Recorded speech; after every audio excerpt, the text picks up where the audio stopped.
안녕하십니까, 오공 작가입니다. 저는 이비인후과 의사이자 두 권의 책을 쓴 작가입니다.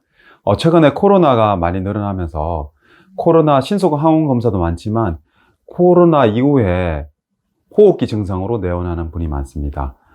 보통 호흡기 증상이라 하면 가래, 간질간질한 기침 이런 증상과 코 증상, 코막힘, 콧물, 후비루 같은 이러한 증상으로 많이 오게 됩니다.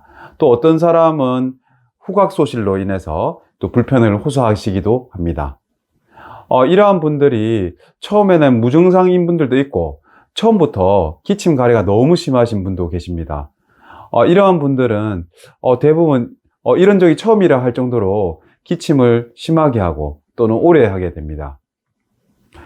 이럴 때 만약에 열이 4, 5일 이상 지속되거나 아니면 축농증처럼 누런 코가 나온다든지 극심한 두통이 있다면 코로나 음성을 확인한 다음에 가슴 엑스레이라든지 부비동 엑스레이를 찍어서 축농증 있는지를 확인하고요. 경우에 따라서는 염증 수치를 봐서 혹시나 2차적으로 세균성 감염이 있는지를 보게 됩니다. 그런데 이러한 염증 소견 없이 몸살도 없고 아무런 증상 없이 간질간질한 기침, 가래 이것만 지속되는 분들도 있고요. 콧물, 코막힘이 지속되는 분들이 있습니다. 다 그렇지는 않지만 이러한 분들이 알레르기 질환이 있을 가능성이 높습니다. 특히 연세가 드실수록 이러한 비염이나 천식이 많아지게 됩니다. 물론 본인이 비염이나 천식이 있는 걸 아는 분들은 거기에 따른 치료를 하면 되지만 만약에 이번에 처음 이렇게 생기신 분들은 병원에 오셔서 알레르기 검사를 해 보시고 그리고 경우에 따라서는 폐 기능 검사를 하게 됩니다.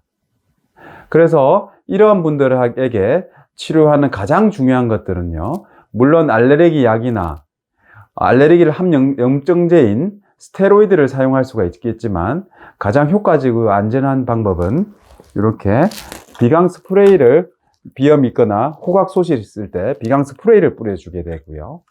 경우에 따라서 천식이 있거나 이런 기침만 하는 기침 이형 천식이 있다면 이렇게 흡입제를 사용하게 됩니다.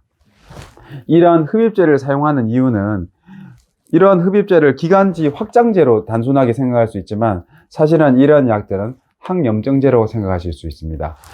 이런 약제들은 치료 기간이 1, 2주, 한 달 걸리지만 이런 약을 사용해야 병이 정상으로 돌아가게 됩니다. 단순히 콧물 기침만 완화시키는 약을 쓴다면 증상만 완화시키고 병은 지속될 수가 있습니다. 이런 식으로 만약에 코로나 이후에 크게 감염성 질환인 폐렴이나 부비동염과 달리 열이라든지 몸살, 특별한 증상은 없지만 간질간질한 기침, 간질간질한 코 증상, 콧물 이러한 증상이 있다면 알레르기 질환이 있는지 확인하는 게 꼭 필요합니다. 그래서 코로나 이후에 증상이 지속된다면 이비인후과나 내과를 통해서 정확한 진단을 하시기 바랍니다. 이상 오공 작가였습니다. 감사합니다.